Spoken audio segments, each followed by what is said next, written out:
साथियों नमस्कार, स्वागत है आप सभी का रिवीजन वाले क्लास में। दोस्तों हमारी क्लास चल रही थी राजस्थान की नदियां और आज भाग है पार्ट 2। इसमें पहले एक भाग पार्ट हो चुका है। अगर आपने नहीं देखा तो प्लेलिस्ट में जाएं और रिवीजन वाली क्लास को ओके करके देख लें। दोस्तों आज हम पार्ट 2 में नदियों की उद्गम स्थल और विसर्जन स्थल पढ़ेंगे, यानी कहाँ से निकलती है और कहाँ पर समाप्त होती है। और कल पार्ट 1 के अंदर हमने नदियों की कुल लंबाई पढ़ी थी, यानी सभी नदियों की लंबाई एक साथ हमने कल पार्ट 1 के अंदर पढ़ ली थी। और उसके अंदर इसके बाद पार्ट 3 और पार्ट 4 और आएगा नदियों का। तो चलो दोस्तों शुरू करते हैं आज की क्लास। और क्लास शुरू करने से पहले इस वीडियो को आप लाइक शेयर ज़रूर कर दें, और जो दोस्त नए जुड़े हैं वो इस चैनल को सब्सक्राइब कर लें। तो शुरू करते हैं दोस्तों आज की क्लास नंबर 2, रिवीजन वाली क्लास। जी हाँ दोस्तों, रिवीजन वाली क्लास रहने वाली है ये पूरी की पूरी। और राजस्थान की नदियाँ पार्ट 2, इसके अंदर एक साइड तो नदियाँ दी गई है और दूसरी स्थल उसके उद्गम स्थल और विसर्जन स्थल दिए गए हैं, यानी नदी कहाँ से निकलती है और कहाँ पर समाप्त होती है। सिर्फ ये दो ही चीज़ों के बारे में आज हम चर्चा करने वाले हैं। तो चलो शुरू करते हैं। एक नंबर पर है चंबल नदी।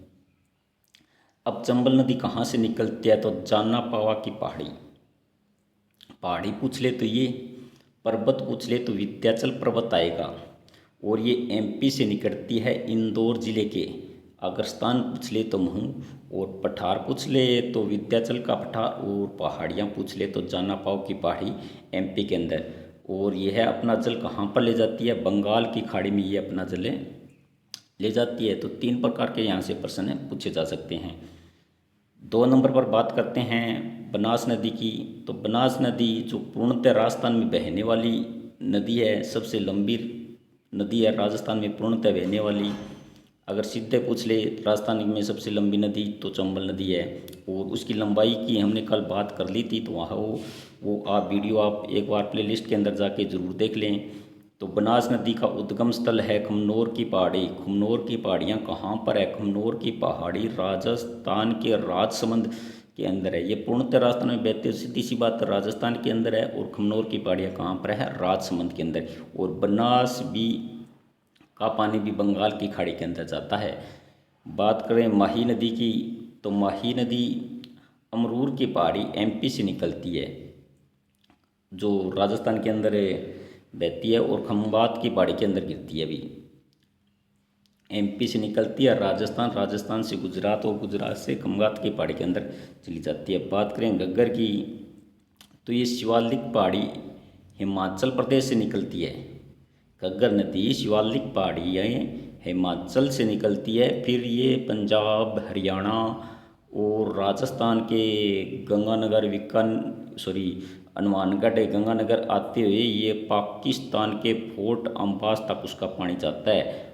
ये यहाँ तक पाकिस्तान के अंदर कब जाता है, जब बारिश का समय होता है, बाढ़ आती है ना, तो ये फोर्ट अम्बास पाक तक पानी चला जाता है। बात करें बाणगंगा की, तो बाणगंगा विराट की पहाड़ी जयपुर के अंदर है। लेकिन ठीक है, विराट की पहाड़ी जयपुर के अंदर है और ये इसका विसर्जन हो जाता है भरतपुर के अंदर यमुना में, बाणगंगा का। और साबरमती की बात करें, उसका उद्गम स्थल की बात करें, तो पदरल्ला की पहाड़ी कहाँ पर है, तो उदयपुर के अंदर है। ठीक है, और ये भी अपना जल कहाँ पर गिराती है, खमगात की पहाड़ी के अंदर अपना जल ले जाती है। बात करें पार्वती नदी की, तो सीहोर एमपी से निकलती है। पार्वती भी कहाँ से निकलती है, एमपी से निकलती है। और ये अपना जल चंबल नदी में ले जाती है, यानी चंबल नदी की सहायक नदियाँ हैं। बात करें काली सिंध नदी की, तो काली सिंध नदी बागली की पहाड़ी एमपी के अंदर उसका उद्गम स्थल है। और ये भी चंबल की एक सहायक नदी है, चंबल में अपना जल गिराती है। बात करें कोठारी नदी की तो ये दिवेर की पहाड़ी राजस्थान के राजसमंद जिले से निकलती है अभी। ठीक है, कोठारी नदी पहाड़ी पूछे तो दिवेर की पहाड़ी, जिला पूछे तो राजसमंद राजस्थान के अंदर है। और यह बनास की सहायक नदी है, अपना जल बनास नदी में गिराती है। बात करें बेड्स की, गोगुनंदा की पहाड़ी ये भी राजसमंद के अंदर है।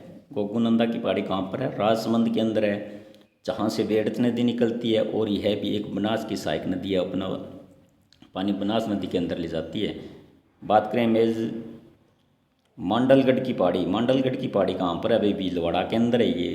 तो मेज नदी कहाँ से निकलती है? जिला पूछे तो भीलवाड़ा, और पहाड़ियाँ पूछे तो मंडलगढ़ की पहाड़ी। और ये एक चंबल की सहायक नदी है, जहाँ पर अपना किया है जल ले जाती है।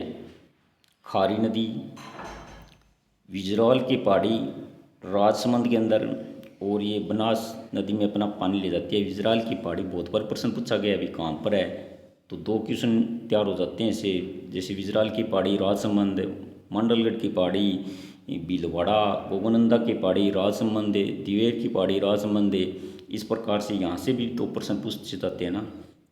तो नदी और उसकी पहाड़ियाँ दोनों याद रखना है आपको। और बात करते हैं लूणी की, तो लूणी नागपाड़ अजमेर, और अपना पानी ले जाती है कच्छ की खाड़ी गुजरात के अंदर। तो इस प्रकार से आज की क्लास समाप्त होती है। उम्मीद करता हूँ कि आपको पसंद आई होगी, तो उसे क्लास को लाइक शेयर और कमेंट करना ना भूलें। दोस्तों कमेंट करके ज़रूर बताएं कि आपको क्लास कैसी लगी और किस टॉपिक पर हमने रिवीजन क्लास बनानी है वो भी बताएं। तो मिलते हैं पार्ट 3 के साथ, तब तक धन्यवाद। जय हिंद, जय भारत।